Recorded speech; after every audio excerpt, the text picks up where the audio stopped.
midst of for God's children. They had been suffering from the Midianites. They had been going through a very bad moment.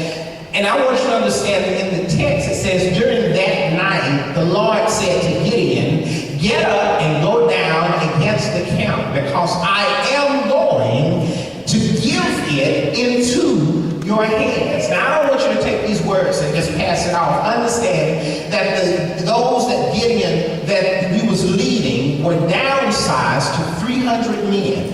There were 32,000 men that he started out with. However, God flipped the script and made the odds come up against Gideon. So it really did not look like winning was even possible. Matter of fact, he was so outnumbered that it almost appeared foolish for him to even show up amongst God's children.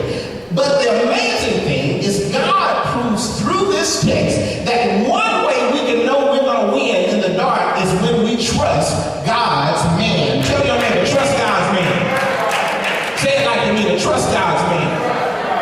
Now in this text, it happened to be Gideon. I want you to know in your life, you may be God's man and woman that he's using to speak the possible in moments when it seems like it's impossible. And rest assured, my brother and my sister, God is counting on ordinary folk like you and me to tell folk that feel that the odds are against them, in spite of what it may look like, you can win even in the dark. Now I want you to see verse 15, if you will, because the Bible says when Gideon heard the dream and its interpretation, he worshiped God. Who is this Gideon? Gideon happened to be the same man in the previous chapter, verse 11. Gideon was out threshing in the fields, and the angel of the Lord showed up to Gideon and began to speak to him.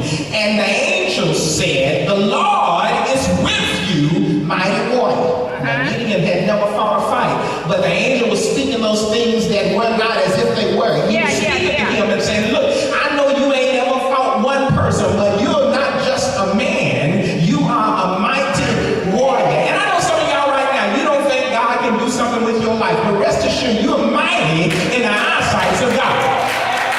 That's what you ought to get happy. Because sometimes we think we're ordinary, and God is saying, no, you're extraordinary.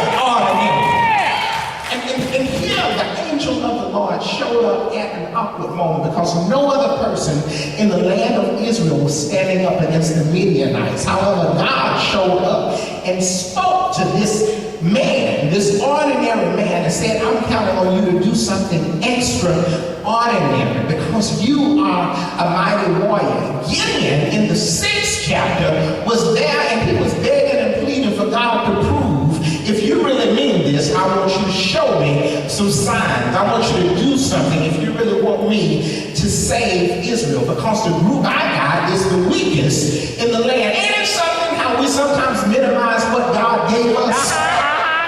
Ain't it something how God can bless us, and we, in our eyesight, it don't look like it's nothing, but in God's eyesight, he said, you don't know what you got.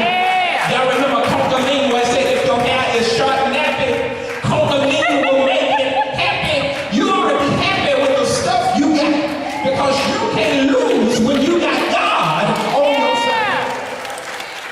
My brothers and sisters, I want you to understand, Gideon was just an ordinary man, but God was saying, I want you to know you're extraordinary, and I want to do something extraordinary with you. And look at verse 16, the promise that God gave this man. In verse 16, chapter 6, the Lord answered and says, I will be with you. I want you to understand, my brothers and sisters, you ought to be thankful that the Lord will show up with you in some peculiar places, in some peculiar times, when nobody else knows the Lord like you know him.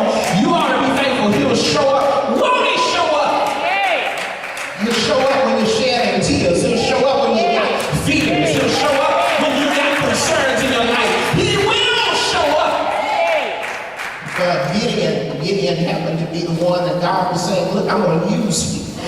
And so winning for the children of Israel not only was something that they were desiring, was not just surviving, but God was saying, look, you're going to win, but your key to success is going to be trusting God's man. Now, when we arrive in chapter 7, I want you to understand that everybody that says they know the Lord really don't always know him. You know that's the truth, don't you? But you ought to be thankful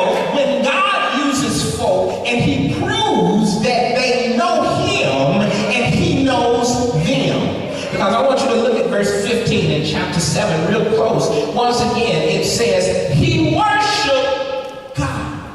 He worshiped God. Now, my brothers and sisters, I've had a chance to work and serve under a lot of leaders, and I most am thankful in my life for the men and the women who have proven that they're willing to put it all on the line in worship for the Lord. I'm thankful for those that put themselves on the back burner. They were willing to give God glory and praise, even when they had questions, even when they were sick, even when their families were going crazy. I'm thankful for the men and women that said, Lord, I love you. Things aren't always pretty, things aren't perfect, but Lord, I will give you the best I got. I might not have the best education. I might not have the best resources, but the one thing I got is I got you, Lord. And how many of you know when you got the Lord, you got enough?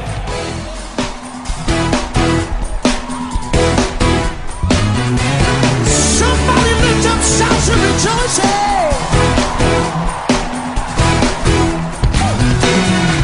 Come bless the Lord. Come bless the Lord. Come bless the Lord. Draw near to worship Christ the Lord and bless his name, his holy name, declaring